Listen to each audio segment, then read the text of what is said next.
Family of an inmate found dead in his cell. It is something the state attorney general is also investigating. NBC4's Tony Shin has this story.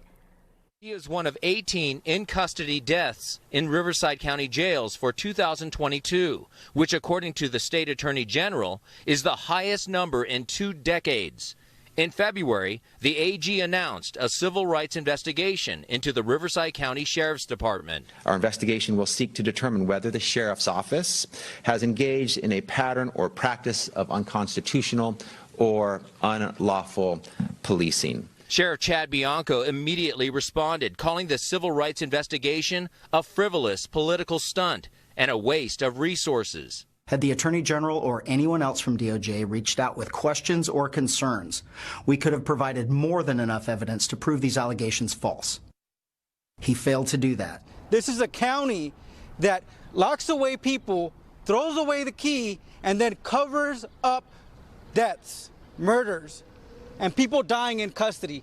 Attorneys for the Matus family have now filed a civil rights lawsuit against the county, the sheriff, and his department. They claim corrections officers are failing to watch inmates correctly under the Title 15 Welfare and Safety Checks Code. Every hour, on the hour, for deputies to walk by each and every one of the cells, look into the cell, and the standard is living and breathing flesh. Okay, so it has to be a meaningful observation of all the inmates. And we believe that those were not being followed, and that is the reason why there were so many deaths. California's Attorney General is already investigating the department. Now, one family has filed a civil suit, and others are expected to do the same. Inland Empire Bureau Chief Rob McMillan reports.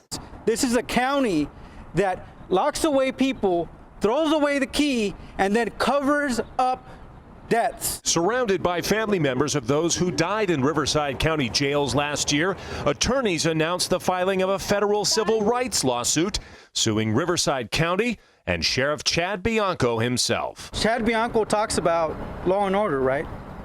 Law and order applies to all aspects of this county, including how the jails are being ran. 18 people died in Riverside County Jails last year. That's twice the annual average. That includes Richard Matus Jr. For 22 hours, those folks incarcerated are being unchecked. Last month, State Attorney General Rob Bonta announced his own investigation into the Riverside County jail system.